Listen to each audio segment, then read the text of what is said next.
राजीव जी, भारद्वाज जी। Sir, Modi magic कहीं ना कहीं साफ तौर पे दिख रहा है, जिस तरह से 3 राज्यों में भाजपा ने जीती है। स्वाभाविक रूप से जो हमारी उम्मीद थी कि नरेंद्र भाई मोदी जी का मैजिक आज से नहीं, पिछले 10 वर्षों से इस देश में चल रहा है, देश में नहीं दुनिया तक वो चल रहा है, और इसका असर निश्चित रूप से होगा। जिन 4 राज्यों में चुनाव अभी होकर के आज इनके परिणाम निकले, उसमें परिणाम में आपको देखने को मिला होगा। बहुत शानदार जीत भारतीय जनता पार्टी की हुई है, और इसके लिए मैं देश के यशस्वी प्रधानमंत्री नरेंद्र मोदी जी को बहुत बहुत बधाई देता हूं।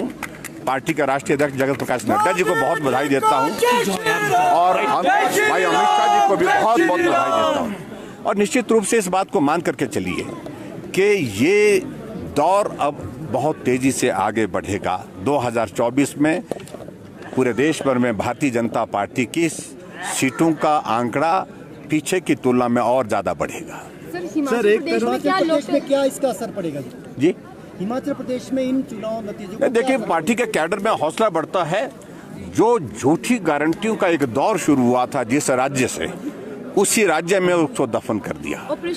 और खास तौर से मैं इस बात को मैं कहना चाहूंगा, छत्तीसगढ़ की मैं बात करूं, जो हिमाचल प्रदेश के प्रभारी बनाए होते यहाँ के वहाँ के मुख्यमंत्री बघेल साहब, और जो घोटाले वहाँ पर हुए, यानी कि कोयला घोटाला वहाँ पर हुआ, शराब घोटाला वहाँ पर हुआ, उसके बाद गोबर घोटाला वहाँ पर हुआ जो गारंटी का हिस्सा था उनका, और उसके बाद महादेव ऐप का, और महादेव ऐप के घोटाले के तार जो है वो इस प्रकार से निकल रहे हैं। जो हिमाचल प्रदेश में कांग्रेस पार्टी के इलेक्शन की जो फंडिंग हुई है, जो पैसा दिया गया है, वो सारा उसमें जुड़ा हुआ है। उसमें मैं ज़्यादा नहीं कहूँगा क्योंकि इन्वेस्टिगेशन की प्रोसेस उसमें चली हुई है, लेकिन एक बात मैं जरूर कहना चाहता हूँ कि भ्रष्टाचार की सारी सीमाएं उल्लंघ दी थी। राजस्थान में लाल डायरी का क्या मतलब है? 19 पेपर वहाँ पर लीक हुए, और लाल डायरी आप गूगल में भी टाइप करेंगे, और 508 अगर आप गूगल पर टाइप करेंगे, छत्तीसगढ़ और वहाँ राजस्थान में जो कांग्रेस की गवर्नमेंट है उनके भ्रष्टाचार के सारे नमूने आपको उसमें मिलेंगे। इसलिए उन सरकारों को उखाड़ फेंकना बहुत आवश्यक था। और सबसे बड़ी प्रसन्नता की बात हमको इस बात की भी है, मध्य प्रदेश जहाँ 18 वर्षों से भाजपा की सरकार चल रही थी, वहां फिर भाजपा की सरकार सत्ता में आई है। आपने इशारा किया आपने कि यहाँ पर कुछ फेरबदल होने वाला है हिमाचल प्रदेश में, ऑपरेशन लोटस।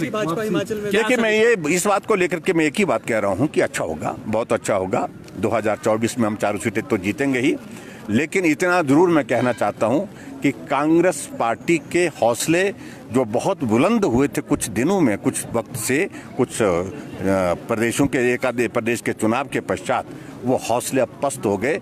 अब सीधा उनको मालूम पड़ गया, महसूस हो गया, ये गारंटियों का झूठा जो प्रचार उनने करके रखा था, उसका जो उसकी हवा निकल गई है। जाकर के यहाँ के नेता दूसरे प्रदेशों में जाकर के भाषण दिए जा रहे थे कि हिमाचल प्रदेश में हमने 10 की 10 गारंटियां हमने लागू कर दी, और मैं तो हैरान हुआ वहाँ छत्तीसगढ़ में जाकर के, वहाँ के जो मुख्यमंत्री जो वहाँ जिनकी सरकार चले गई आज, वो भाषण में बोल रहे थे अपने कि हिमाचल प्रदेश में मैंने गारंटियां शुरू की, और 1 साल अभी हुआ नहीं सरकार को और हमने गारंटी पूरी की। एक भी गारंटी पूरी नहीं हुई, और अब तो यहाँ की सरकार की भी कोई गारंटी नहीं है। सर, 6 तारीख को संदेश है कि अपनी कुर्सी बचाएं, वो सीएम सुक्खू को संदेश दे रहे हैं आपकी कुर्सी बचाएं अपनी। नहीं, मैं उस तरह का संदेश कुछ देना नहीं चाह रहा हूँ। मैं तो लोकतंत्र का सम्मान करता हूँ, और उनको भी लोकतंत्र का सम्मान करते हुए जनादेश का अभिनंदन करना चाहिए। सर, अगर मंत्रियों के कई नंबर नहीं आए, क्योंकि संभावित मंत्री हैं वो परेशान है कि नंबर नहीं आ रहा मंत्रिमंडल विस्तार में, अगर उनका नंबर नहीं आया तो उसके बाद कुछ बड़ा फेरबदल हम देख पाएंगे? देखिए, एक बात तो ऐसा है कि कुछ एक मंत्रियों ने तो आशा ही छोड़ दी है, और उनको कुछ आज कुछ और छोड़ जाएंगे उम्मीद, क्योंकि अब तो उनको ऐसा लग रहा है कि अब इस सरकार में तो उम्मीद है नहीं, अब सरकार का भरोसा ही नहीं है। सबसे बड़ी बात यही है कि चारों तरफ अव्यवस्था का दौर इस कदर चला हुआ है पूरे प्रदेश भर में कि लोगों का भरोसा ही उठ गया। 1 साल के इस छोटे से कार्यकाल में ही लोगों का भरोसा वर्तमान सरकार से उठ गया है, और आने वाले समय में जो इनके सामने जो कठिनाइयाँ होंगी, वो कठिनाइयों का इनको सामना करना पड़ेगा। मुझे लगता नहीं है कि सामना करने की परिस्थिति में हो पाएंगी। ये होर्डिंग लगा के रखे हैं, नया दौर, एक कोने से दूसरे कोने तक व्यवस्था परिवर्तन एक कोने से दूसरे कोने तक।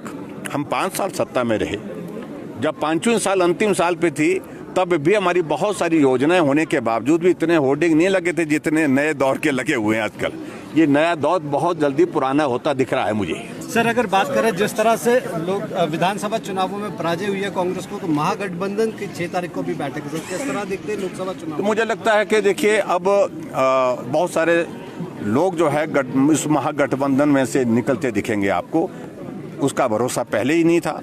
आपस में एक मत कहीं किसी राज्य में थे ही नहीं, और इसके पश्चात मुझे लगता है कि अब तो और भी ज़्यादा संभावना गठबंधन की वहाँ रही नहीं।